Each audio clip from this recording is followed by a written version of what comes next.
ఈరోజు మేము మా ఫ్రెండ్స్ అయితే జగ్గన్న తోట అయితే వెళ్ళబోతున్నాం. ఎందుకంటే అక్కడ ప్రభల జాతర బాగా జరుగుద్దని తెలిసింది. అందుకని చెప్పేసి ఎప్పుడు చూడలేదని చెప్పేసి మేమైతే బయలుదేరామన్నమాట. ఎళ్ళే దారిలో అయితే బండిలో పెట్రోల్ అయిపోయింది. ఇంకా అలా నడుచుకుంటూ ఎళ్లి పెట్రోల్ కొట్టించేసుకున్న తర్వాత మేమైతే బయలుదేరిపోయామన్నమాట. ఈ జగ్గన్న తోట అయితే ఇప్పటిదాకా నేను ఎప్పుడైతే వెళ్ళలేదన్నమాట. ఇన్‌స్టాగ్రామ్‌లో ఎక్కువగా అయితే ఇవి రీల్స్ వస్తున్నాయని చెప్పేసి మేమైతే ఇంకా కనుమ రోజునైతే బయలుదేరడం జరిగిందన్నమాట. అక్కడ కనుమ రోజునైతే ఈ ప్రభల జాతర అనేది జరుగుతదని చెప్పేసి అయితే మేమైతే బయలుదేరిపోయాం. దగ్గర దగ్గర మా ఊరికైతే 55 కిలోమీటర్లు వస్తదన్నమాట జగ్గన్న తోట అయితేనే. మేము ఒక కిలోమీటర్ ముందు నుంచి అయితే జనమైతే నడుచుకుంటూ వెళ్తున్నారన్నమాట. మేమైతే ఎదరికైతే ఎళ్ళిపోయాం. బండయితే దగ్గరగా అయితే తీసిపోయామట. ఇటు పక్కన, అటు పక్కన కొబ్బరి చెట్లు ఉన్నాయి. ఇంగా పొలాల్లో అయితే బానే ఉంది. కాకపోతే మా ఊరైతే ఇంకా బావుంటదన్నమాట పచ్చదనానికైతేనే. అక్కడైతే ఇంకా మేమైతే వెళ్ళిపోయాం. జనం మట్టుకు చాలా దట్టుగా అయితే ఉన్నారన్నమాట. మేమైతే అంతమందినైతే మేమైతే ఎక్స్‌పెక్ట్ చేయలేదు. కాకపోతే ఎక్కువున్నారు.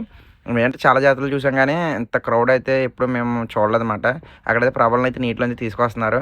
ఇక్కడ అన్నీ అయిపోయిన తర్వాత మేము అక్కడైతే ఎక్కువ ప్రభలెట్టారని చెప్పేసి అయితే చూద్దామని చెప్పి వీడియో